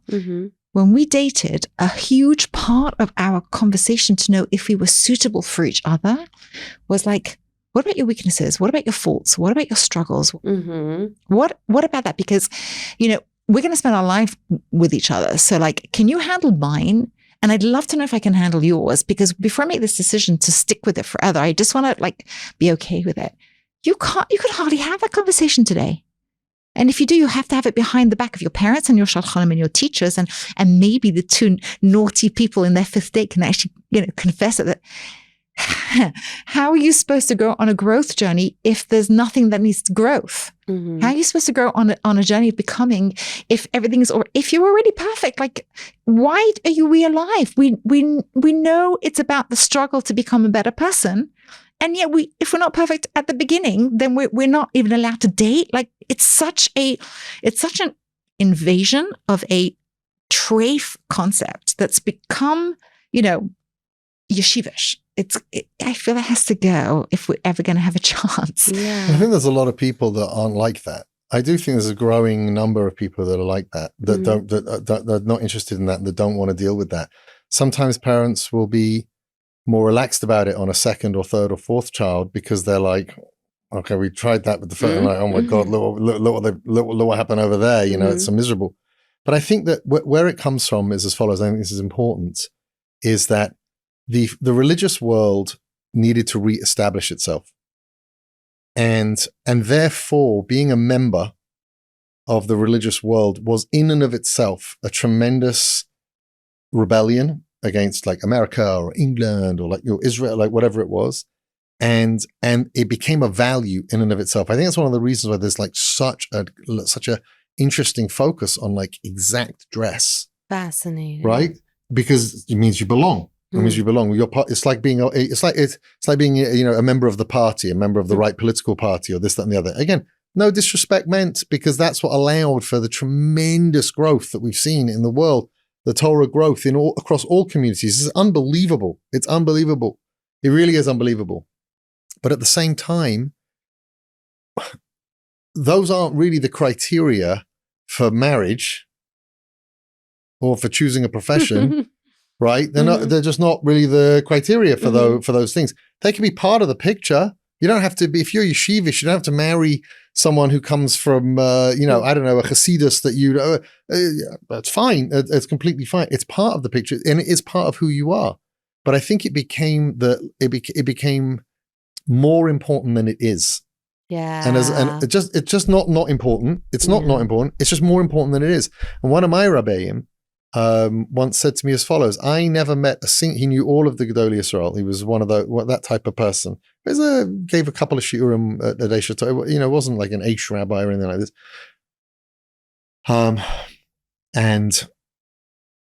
And he said, I've met all of the Gedolim, and I've never met a single one that didn't buck the yeshiva system at one point. At one point, they left and they learned in their house, or they not for an hour, I'm saying for like, a decade, or they did this, or they did that, or they did this, or they did that. So conformity has its conformity really is a little bit like parenting from that standpoint. Like in the beginning stages of the development of the person, or of the movement, or of the community, or of the structure, conformity is really, really important because it establishes certain boundaries. Our kids say, for example, that we had a really strong hakpodah in the house of not being disgusting to each other. They don't shout at it. I mean, when we're home, the kids didn't really they didn't fight, they didn't shout. Now they had all kinds of other things going on, but we just had a hakpodah from very early on. It's like sorted out. Ilana had some great methods for helping them sort out the obvious difficulties and challenges that happen with borrowing skirts and this and all the different things that go on in a normal house. But like the Bein Adam L'Chaveiro part of it, that not coming from like a hakpodah in the halacha, like they knew the din. It's just like, so you establish a norm. You establish a norm. So communities need to do that. Kehilos need to do that. Families need to do that. But at a certain point, it's an adult now. Right. It's an adult, and it can stand on. It's supposed to stand on those structures, and then take it to the next. Right, take it to the next level. So when that overextends, that conformity overextends, it then restricts the free will and the self-expression of the individual. And that's what I think happens sometimes. So interesting. It also pushes God out of the picture as well. It's like God does not exist in the picture. I remember going to a conference once, there were hundreds of girls there, and everybody was dressed perfectly tzanua. Everybody. I was like, that's amazing. Not a single girl here struggles with tznius. And I'm like, maybe social belonging is just actually what's motivating this, and it's got nothing to do with God. It's just got to do with like social, and social belonging has a role in shidduchim, and it does in building relationships 100%. And communities. It does, but it's not the only role. Like I was giving a shir to a beautiful group of women in Brooklyn. Hello, ladies. I'm sure you're listening. I'm sure it's a pair of fans. And they're growing and they're honest, and they all come from the Cowland pot, but they're really like God connected, special women. And they were telling me, and we were actually giving a class about, I was giving them my dating seminar as moms of kids in shidduchim, right? Our IEP seminar that we give to people to help them like navigate their way through shidduchim and, or dating. And, at one point somebody was talking, they were saying, I was at a wedding recently and the mom confided that for this child, actually they picked somebody because it was right for the child. Oh, major move. Major move. Confided.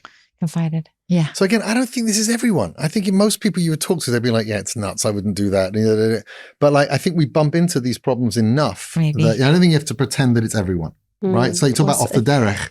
It's like you feel like every yeshiva is full of people who just want to go off the derech but are frightened to. It's like, it's not true. There's plenty of very happy people, very good people. It's like the vast majority, and it's important to say that. It's not right. But at the same time, like the rabbi of her shul said, Rabbi Lieberman, sometimes you have to just broaden things a little bit. Well, what I definitely know for sure in the dating world, I know that everyone is not perfect.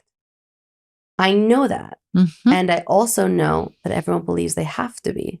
So I know that is generically a challenging experience, because I know that there's also this sense of class and competition and presentation and a sense of you're on the market and you want to be desirable. And it's all eliminating God from the picture, who said, I'm creating you in this class with these imperfections, with these challenges, with these hashkafic interests. I made you this way because there's someone out there that's perfect for you with those ways. Just say one thing on this for 10 seconds. But sometimes guys would come to me when I was more involved in the yeshivas and this, that, and the other, and they would say like, I'm looking for a girl and this and that. And I get a sense of a person, relatively quickly. Yeah. And then sometimes they would kind of mention like, and I really need them to be like really, yeah. And so if I didn't feel like it was, it's very difficult to say that sentence and come across as wholesome, to be honest with you. So I would say to them guys, why would someone gorgeous go out with you? I don't understand. Like, no offense. But like, but offense nevertheless. No offense. Like, you're a 6. You know what I mean? Like I don't understand. People are horrified and this and the other. I'm just like, let's get real, man. Like, it's like you have to be attracted to 100%. But if it can only be like this, and everyone has to be da da da na na na na na, like there's something going on. There's something going on. You've watched too many movies, or something's going on. Yeah. Because it's not normal. Yeah, there's 3 people in the world that can get married. Yes, yeah. It's like what are we doing here? Yeah, and again, we really have to. I don't want to be too theoretical about it, but we have forgotten the basic concept that like life is about growth, and growth by definition means not lack of perfection. By definition, so if you're looking for perfect, you don't believe in struggle, you don't believe in growth, you don't believe in yitzhar, you don't believe in any of it. Because the person has to be a perfect product, and the shadchan have to lie about who they're selling, and it's a sale, right? And the parents have to deal with it later, and the kids have to, like you say, not just be on the receiving end of this person that's been presented as perfect, but have to terrified to mention their own imperfections, because who's gonna, and we all know we're not perfect because we're all human beings who aren't perfect. Exactly. It's such a crazy game. The compatibility, you mentioned the compatibility justice. Oh yeah, so we talk about this a lot. We talk about compatibility and perfection are cousins, but they're not compatible with each other. And if you need the word perfect, then at least talk about perfectly suited to me, but distinguish that from perfect. Perfectly suited to me means who you are and who I am together means we can have healthy growth over here. Mm-hmm. It doesn't mean that there's no work to be done, and we don't have to freak out at the first instance of discovering work, and we don't have to, we are not boxes. We're puzzle pieces. We're complex. We just need to know if this is going to work, so we can build something together. Yeah, I do think that there's enough intelligent, people like yourself who are in who've seen through this to be able to say, okay, maybe the whole system is going to upgrade, but we'll make sure we're having those conversations in our dates. At some point in our dates, we'll have those conversations that used to be acceptable, where we'll say, all right, I understand that you're probably not perfect because you're a growing human being, and neither am I. I really like you. Is it okay if we discuss what our needs are, what our imperfections are, what our insecurities are? Because it would be great to see if those are matched too. Like, I think that's, even if it's just the I call them the kids, but the datas that are doing that, and the system's going to take a lot longer to change, but the datas are ready for it. Yeah. Yeah. I also think that when someone does confide, the dater should ask themselves, who did the person have to become in order to live through this challenge? Because you'll probably appreciate this person so much more, rather than, oh, there's this bomb. I don't know if I can live with someone who has this. I thought I was going out with someone who was and now she has this thing. I don't know. And I think that's also a fed ideology that, like, it's a flaw, rather than, oh my gosh, something to appreciate, that with everything they're struggling with, that's the person that's impressed you. It's a conduit to who they've become. Right. It's not an obstacle to who you think you're getting. That's right. And that's a massive perspective shift. It that is. I think needs to change. And I always notice that motivational speakers online seem to be missing lots of limbs. It's like you have to go through something enormous to be able to come out on top and say, I've got a message for the world. Like, it's, that appreciation of, like, it's not my fault that I have this, pain, this deficit, this family situation, this, it's actually part and parcel of recognizing that God's in the picture too. It's a recognition of the fact that I have hashkachas, and I have experiences that I didn't even ask for, and I have, maybe conditions that I'm dealing with that I would love not to have. What about you?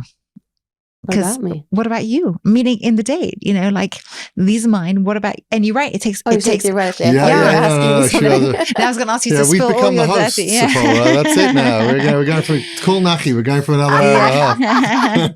But that's and you have to know that you're safe, because it's a big risk for sure. But you can start gently. You can say, I'm really growth oriented person. Once the other person admits they're growth oriented, they've already fallen into the trap of having to admit that they're not perfect. So at that point, we can start to just play with, like, let's test that a little bit. I remember saying to Jamie, and I was so embarrassed to say this, but I'm like, this dating's going well, but before we, like, get blinded and fall in love with each other, can we talk about what we actually need? Like, what our negatives are, what we need? Because, like, I actually don't want to marry you if I can't wife you well. And I don't know I don't know anything about you. You're a great person, but, like, what's the dirt on you? Like, I don't want to take it on unless I can play a role. Yeah. And I would encourage everyone, independent of your age and experience, to bring these conversations to your dates. There aren't rules when it comes to learning how to connect. Yes. I think that people should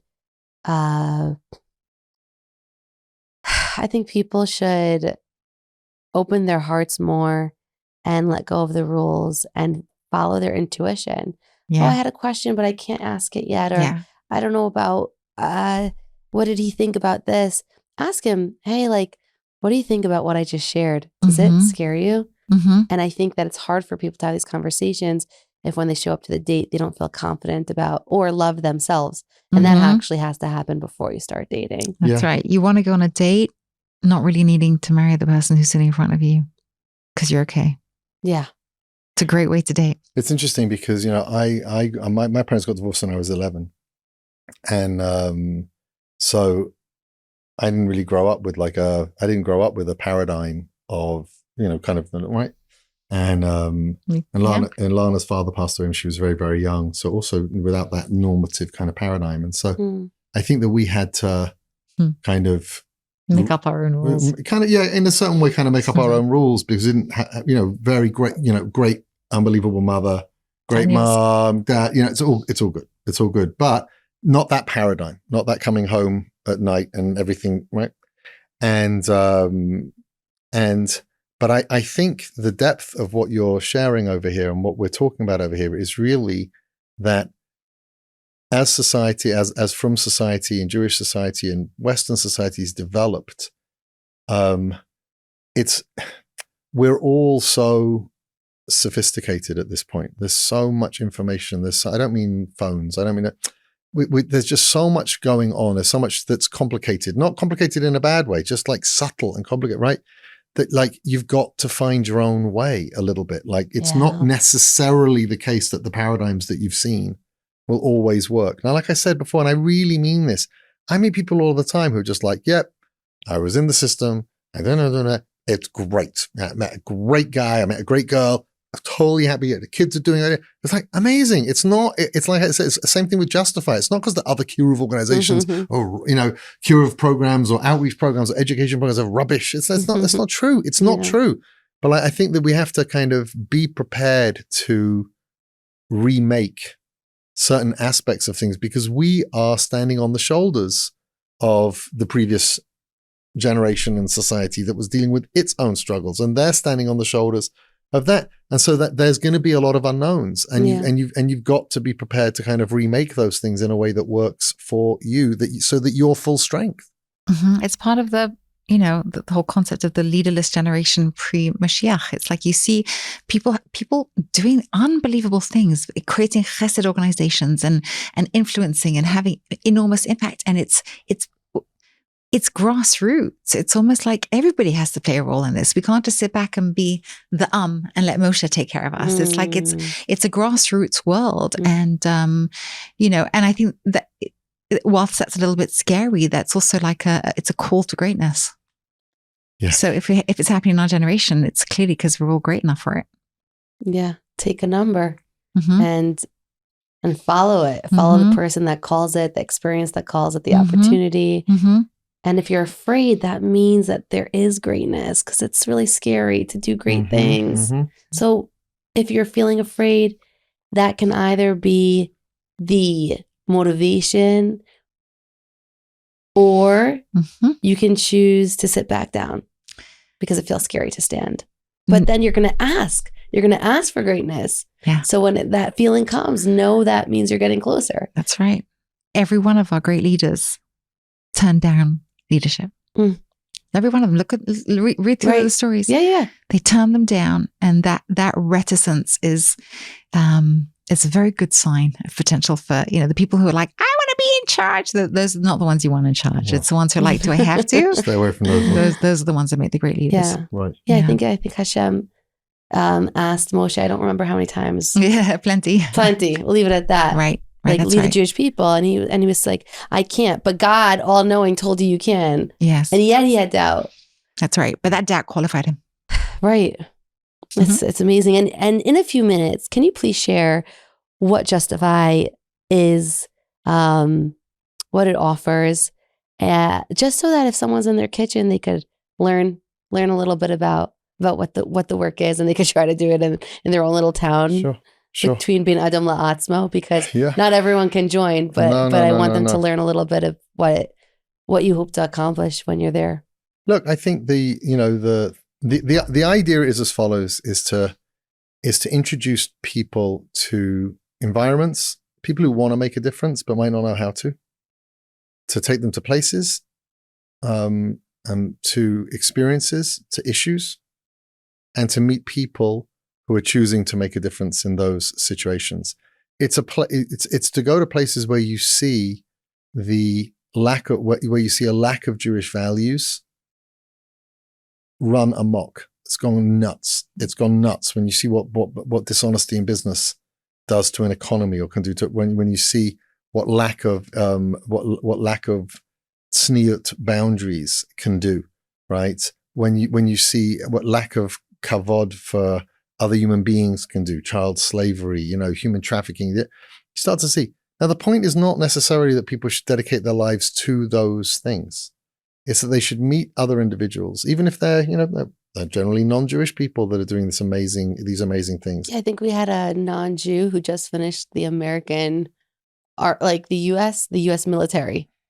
He was a general and he joined our trip. Right, that's right. So you'll meet people sometimes, and you're just dwarfed by them, and you're like, well, hang on a second, I'm not used to being dwarfed by people from a different culture and a different religion, but like, I wouldn't, and then you go back home afterwards, and you think to yourself, well, hang on a second, there's a whole world to change in our own communities.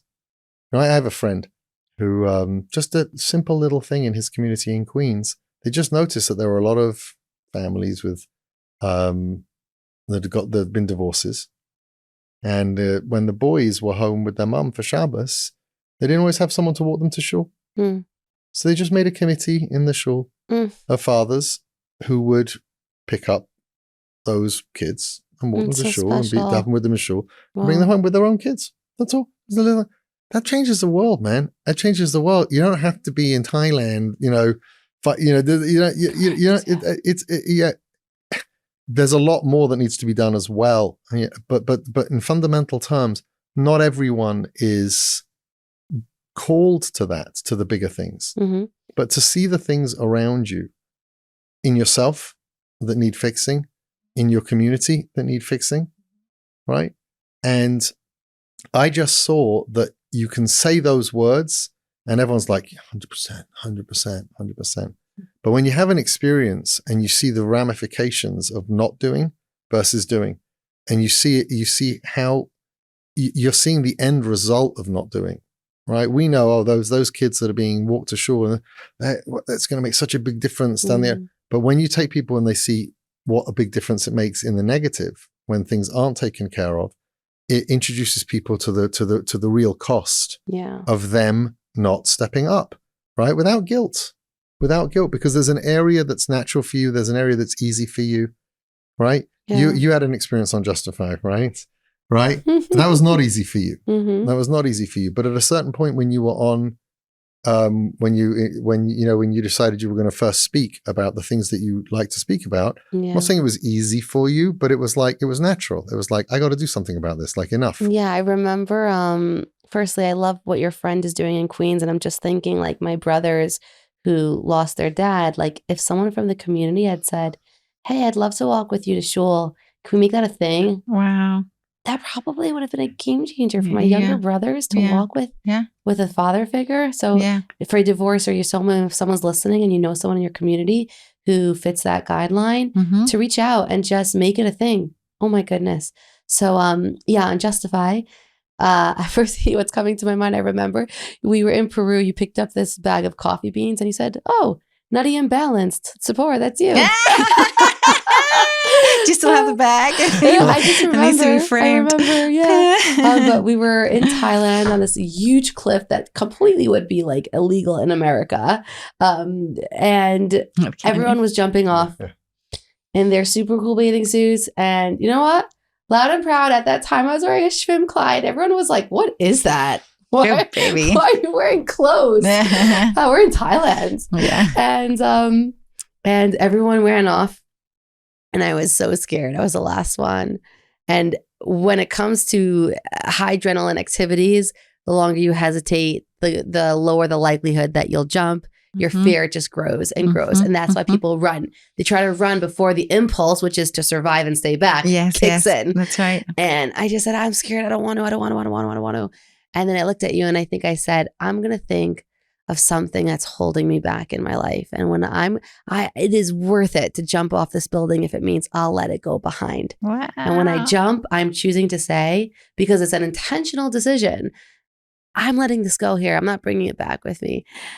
And I ran and I jumped, and maybe we'll show some pictures. And I remember coming out and you said, how do you feel? And I was like, I can't talk because I'm a changed person. I let that go behind me. And there was a lot on that trip that I learned that I chose to let go and create new mental narratives, new personal perspectives, and live a lifestyle that continued to condition those beliefs, because the lifestyle I was previously living didn't condition those beliefs. And those beliefs that I learned were so nourishing that I didn't want to let go and eat something that wasn't going to service me. And a big part of letting go was, I shared this earlier, was previously believing that the ideals of American success were based off of your outcome, your academic performance. And I struggled so much academically and therefore thought like, well, my success is really low. And I chose a school to the point that Hunter, I was accepted into NYU and Columbia. And I think it's only because I'm charismatic. Like, nothing else made sense. Sounds like Even with Hunter, when I got accepted, they called me back and they said, your interview was stellar, but your grade, trash. Why should we accept you? Why should we accept you? And it was so hard for me. It was so hard for me, especially in seminary and after. Everyone says, what are you going for? What school are you in? What are you going for? Well, that's a good career. Well, that's not a good career. And money this and money that. And I remember thinking, I just want to get my master's in Tikkun Olam and making the world a better place. And that's everything Justifi stands for. And I came back noticing that my hierarchy of values was so off. And all I had to do was come back and try to do better today than I did yesterday. And let go of the things I was chasing because they would never, ever make me happy. And they weren't Torah ideals. Right. They were not Torah ideals. Oh. And I remember the only exam I had in Hunter, the only exam I had to pass the course, I failed because that was my theme. And I'm so comfortable and confident sharing it because I know so strongly it doesn't reflect anything about me other than the fact that I probably have multiple learning disabilities. I need a different way of understanding material, and I have to be made that way, because if I was made any other way, I wouldn't choose to pursue alternative ways of living and producing and chasing. Right, that's right. And so I almost want to say, like, the things that we're not good at, they're not flaws. They're rather guidelines that are forcing us to redirect towards the things that we're supposed to chase. Mm-hmm. And we're going to do a Justifi trip, Bli Neder, please Hashem, because I love Justifi, and I want to share it with as many people as possible. So we'll put a link. Of course, we're going to put a link. No, we'll put a link for your trip. Of course, we're going to put a link for our trip. Ooh, accountability. Yeah. We're going to put a link for our trip, and there's. I mean, we'll put a link for your contact information, for your pages, for your classes, so that people can continue to learn. Because obviously, it's not possible to take everything you have to offer and put it in one episode, but we try. And we leave breadcrumbs for everyone to have free will to then become Talmidim of the Cowlands. And thank you, Meira, for reminding me that your parents live in Israel, which is where I was going to be, so that I can come bring them in here. And thank you for sharing yourself with us. Thank you for maintaining our relationship and enhancing our podcast with your presence. Thank you, thank you, thank you. Thanks for having us. Thanks for having us. Thank you so much. Thank you for watching another special episode of Stories of Hope. I stayed in the studio so late for this one. I think we ended at possibly 10 p.m. in Israel after 5 other interviews. And boy, was it worth it. I want to know, what was your favorite part of this episode? There were so many golden nuggets. Honestly, we could probably have a post episode. And I want to hear what spoke out to you the most. Instead of you learning from us, I want to learn from you. So let me know by leaving your thoughts in the comments section below. If you have any other further questions, please reach out at soh@meaningfulminute.org. It's so great to have you here. I'll see you next week.